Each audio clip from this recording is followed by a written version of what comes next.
ओम नमो भगवते वासुदेवाय नमः। प्यारे दोस्तों, अपना भक्ति चैनल में आप सभी का स्वागत है। आज मैं आपको देव उठने एकादशी व्रत की कथा सुनाने जा रही हूँ। वीडियो पसंद आए तो लाइक ज़रूर करिएगा और चैनल पर नए हो तो प्लीज़ सब्सक्राइब कर लीजिएगा।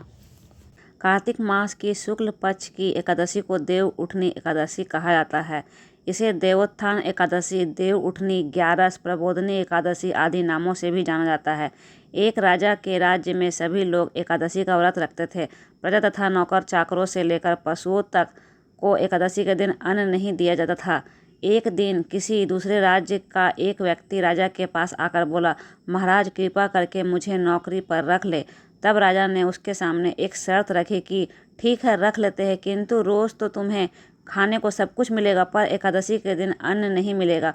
उस वक्त उस व्यक्ति ने उस समय हाँ कर ली, पर एकादशी के दिन जब उसे फलाहार का सामान दिया गया तो वह राजा के सामने जाकर गिड़गिड़ाने लगा, महाराज इससे मेरा पेट नहीं भरेगा, मैं भूखा ही मर जाऊंगा, मुझे अन्न दे दो। राजा ने उसे शर्त की बात याद दिलाई, पर वह अन्न छोड़ने को राजी नहीं हुआ। तब राजा ने उसे आटा, चावल, दाल आदि दिए। वह नित्य की तरह नदी पर पहुंचा और स्नान कर भोजन पकाने लगा। जब भोजन बन गया तो वह भगवान को बुलाने लगा, आओ भगवान, भोजन तैयार है।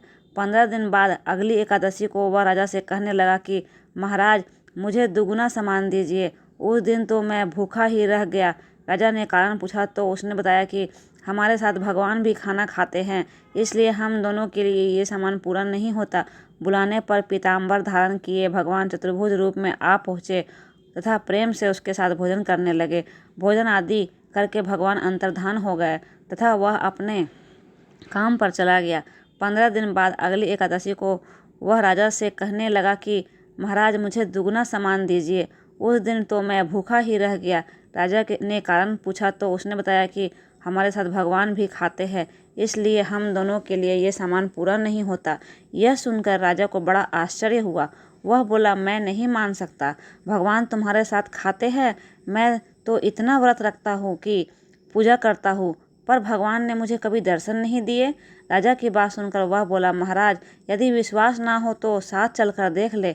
राजा एक पेड़ के पीछे छिप कर बैठ गया।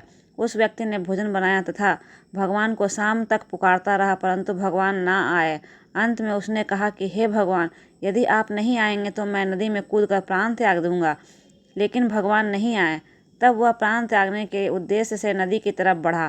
प्राण त्यागने का उसका दृढ़ इरादा जान शीघ्र ही भगवान ने प्रकट होकर उसे रोक लिया और साथ बैठकर भोजन करने लगे। खा पीकर वे उसे अपने विमान में बैठाकर अपने धाम ले गए। यह देख राजा ने सोचा कि व्रत उपवास से तब तक कोई फायदा नहीं होता है जब तक मन शुद्ध ना हो। इससे राजा को ज्ञान मिला। वह भी प्रसन्न मन से व्रत उपवास करने लगा और अंत में स्वर्ग को प्राप्त हुआ। तो प्रेम से बोलिए कृष्ण भगवान की जय। वृंदावन बिहारी लाल की जय।